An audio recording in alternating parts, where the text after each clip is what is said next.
Magandang araw kaibigan! Tuloy po kayo sa Felicidad's Channel. Sa mga kwento ng buhay at pag-ibig na hinalukay sa natatagong baul ni Felicidad. Pero bago po tayo magpatuloy, huwag niyo pong kalilimutan na i-like ang video, i-subscribe ang channel, at i-click ang notification bell para lagi kayong updated sa mga parating pa na upload.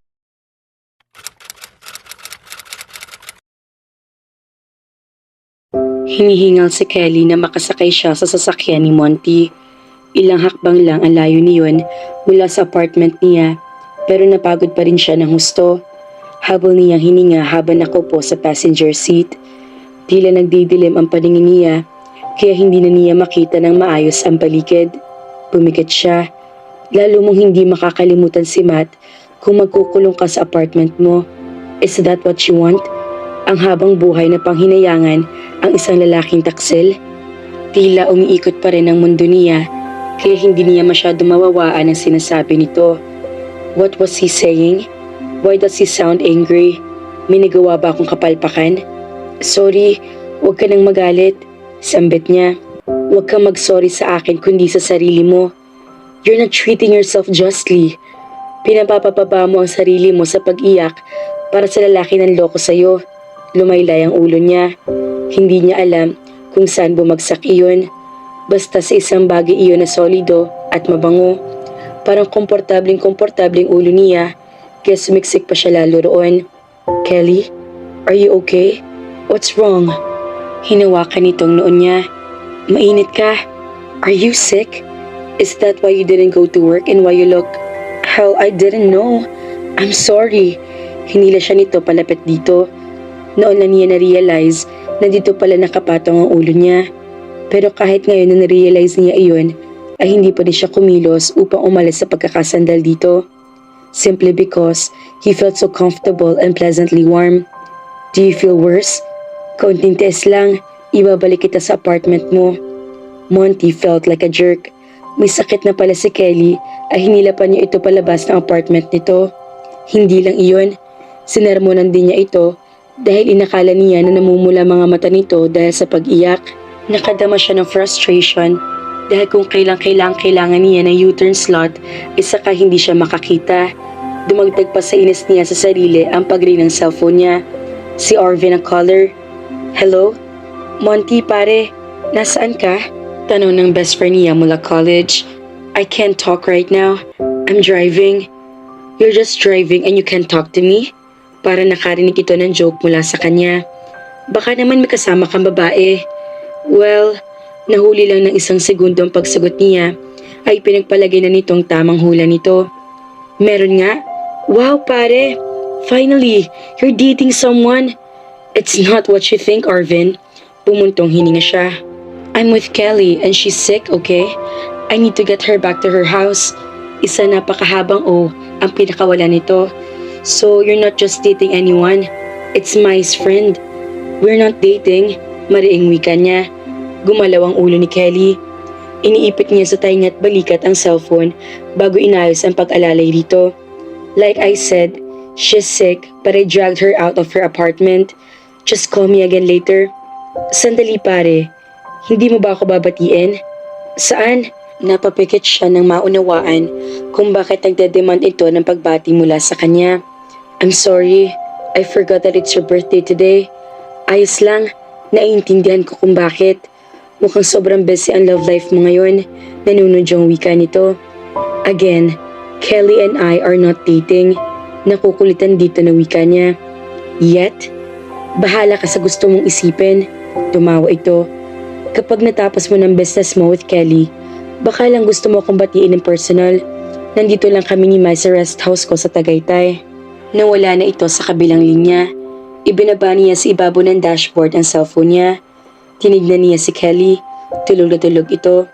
She was still pale, but all in all, she looked peaceful while sleeping.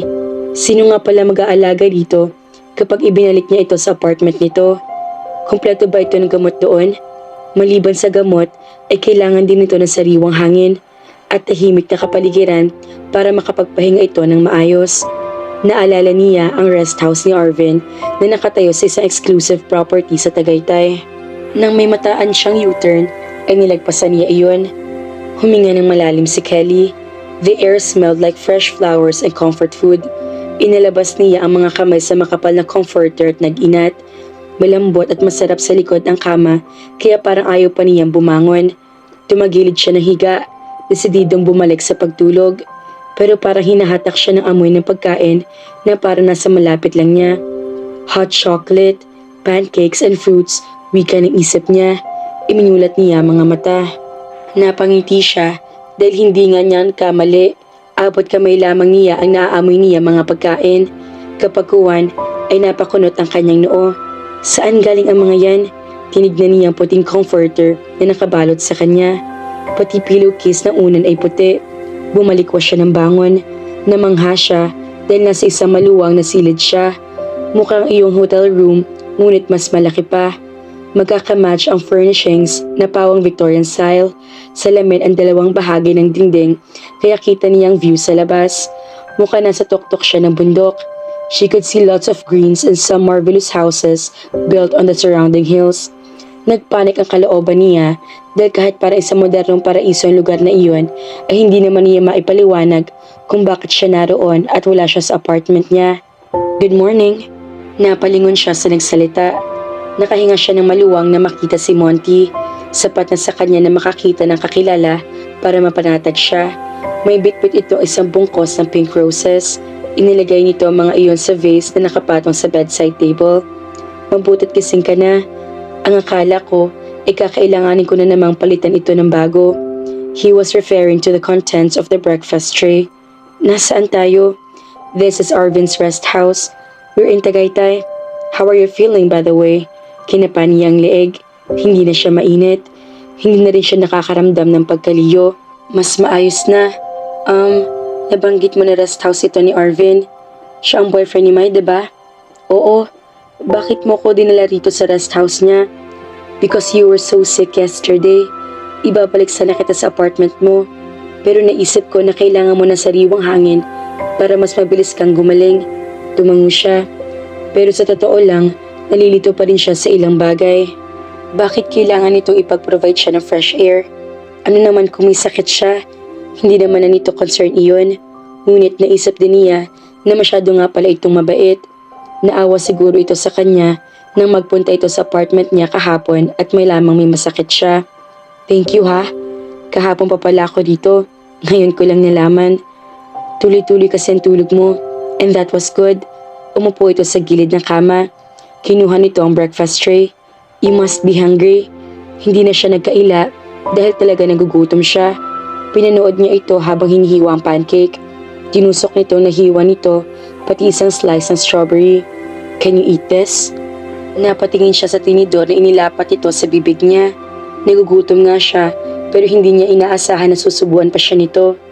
Why? Would you like to have some soft food instead? Hindi mo pa siguro kayang kainin to. Hindi. Okay nito sa akin. Salamat ulit. Kinuha niya rito ang tinidor at mabilis sinubo ang pancake at strawberry. Tinitigan niya ito at nginitian. Nginitian din siya nito. Ubusin mo ito lahat. Tumango lang siya. Hindi kasi niya makuha magsalita habang tinitingnan ito. Cream shirt at corduroy shorts ang suot nito ng mga sandaling iyon. Hindi business suit, pero hindi pa rin nababawasan na kagwapuhan nito. May time ba sa buhay nito na hindi ito gwapo? Mukhang wala. Yes? Tanong nito. Wala. Pinagdiskitahan niya ang pancakes para hindi siya natutulala sa pagtitig dito. Here, inumin mo habang mainit. Iniabot ito sa kanyang mug ng hot chocolate. Thanks. Yo! Napatingin siya sa dalawang pumasok sa kinaroroonan nila. Si Arvin at si Mai. Hi Kelly! Sumampa si Mai sa kama. Kumusta ang pakiramdam mo? Magaling na ako. Imporma niya rito. Are you sure? Mataas daw ang lagat mo kahapon, sabi ni Monty. For sure, hindi ka pa magaling na magaling. Okay na talaga ako. Mabilis talaga ako makarecover kapag nagkakasakit ako. Alam mo na, kalabaw eh. Natawa si Mai. Ito ang nagbansag sa kanya niyon noong college. Sobrang sipag daw niya. Bukod kasi sa pag-aaral ng full-time, ay nagtatrabaho rin siya ng full-time sa isang restaurant. Tanging siya lang sa barkada nila ang nakakagawa niyon. Common joke niyo magkaibigan? Pakikwento naman sa amin ni Monty, Hindi kami makarelate, wika ni Arvin. Gaya ni Monty ay matangkad din ito pero mas lean ito. Mestizo rin ito dahil may dugong Chinese. Sorry, between friends, wika ni Mai. Binalingan ulit siya nito. Gusto mo magpalit, Kelly? Tinignan niya ang sarili. Oo nga pala, ikatlong araw na niyang suot ang mga damit na iyon, bukod pa sa isang araw at isang gabi niyang lagnat. Nanggigitata na siya at nakakahiyaman ay nakita siyang ganoon ni na Monty, Arvin at Mai. Hindi na hinintay ni Mai na sumagot siya. Kayong dalawa, sa labas muna kayo. Mag-aayos si Kelly. Pagtataboy nito kina Monty at Arvin. Sinundan niya ng tingin si Monty habang naglalakad ito palabas ng pinto. Kasabay ni Arvin. I'll see you later, he mouthed. Malakas ka na ba talaga? Kaya mo nang kumilos mag-isa? Tanong sa kanya ni Mai. Oo. Okay, good. After mo mag-ayos, labas tayo. Magandang view roon. Lumapit ito sa dresser at kinuha ang mga damit na maayos na nakatupit na kapatong doon. Sa akin ang mga ito, gamitin mo muna. Si Monty nang hiram nito sa akin kagabi para sa'yo. Si Monty? Oo, ang thoughtful niya no. Binigyan ka pa nga niya ng sponge bath kagabi. Sponge bath? Monty's image while he was slowly giving her a sponge bath flashed in her mind. Oo, hindi pa kasi tuloy yung bumababa ang lagnat mo nun. Hindi ka naman niya mapainom ng medicine kasi natutulog ka at hindi niya gustong istorbohin ka. Mukha naman nakatulong yung ginawa niya para bumaba ang body temperature mo. Mabuti na lang, hindi niya naisipang bihisan din ako, no? Nakangiwing wika niya. Subukan niyang hubaran ka, edi sinapo ko siya. Natatawang wika nito. Halika na, nandito ang bathroom. Inalalayan siya nito sa pagbaba mula sa kama. Ibinigay nito sa kanya mga damit nito na ipinahiram nito sa kanya. Dito lang ako sa labas, hihintayin kita. Tumawag ka kung may kailangan ka. Salamat. Inilapat niya sa pasara ang pinto. Malaki ang bathroom na iyon. Mayroon iyong bathtub, shower area, dressing area, toilet. Powder rose ang kulay ng tiles niyon na may maliliit na drawing ng bulaklak. The whole room looked inviting. Parang maaari niyang ubusin ng isang araw roon habang nagbabasa ng libro. Muli niyang pinuksan ang pinto. Nakaupo naman sa gilid ng kama at inaayos ang mga bulaklak sa vase. Maliligo na rin ako. Wika niya. Sure ka? Baka mabinat ka? Hindi. Okay, ikaw ang bahala. Binuksan niya ang gripo sa bathtub na tinimpla ang tubig. Nang medyo maligamgam ng tubig ay nilagyan niya iyon ng bubble bath saka siya naglublob doon. The warm water was comforting and soothing.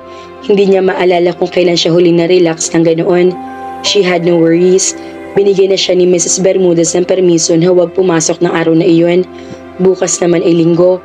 Nasira ang tranquility na nararanasan niya nang sumingit sa kanyang isip ang mukha ni Matt. Nag-echo sa kanya ang paninindig ng mga salitang binitawan nito. Nakasalanan niya kung bakit nagtapos ang lahat sa kanila. Kinagat niyang ibabang labi. It's alright, Kelly. It's alright. Pagpapalubag loob niya sa sarili. Hindi sila para sa isa't isa ni Matt. Wala na siya ibang magagawa, kundi hilingin na sana'y masaya ito sa piling ng bago nitong girlfriend. Talaga namang alalang-alala si Monty sa kalagayan ni Kelly mga kafelisidad. Kaya naman, abangan!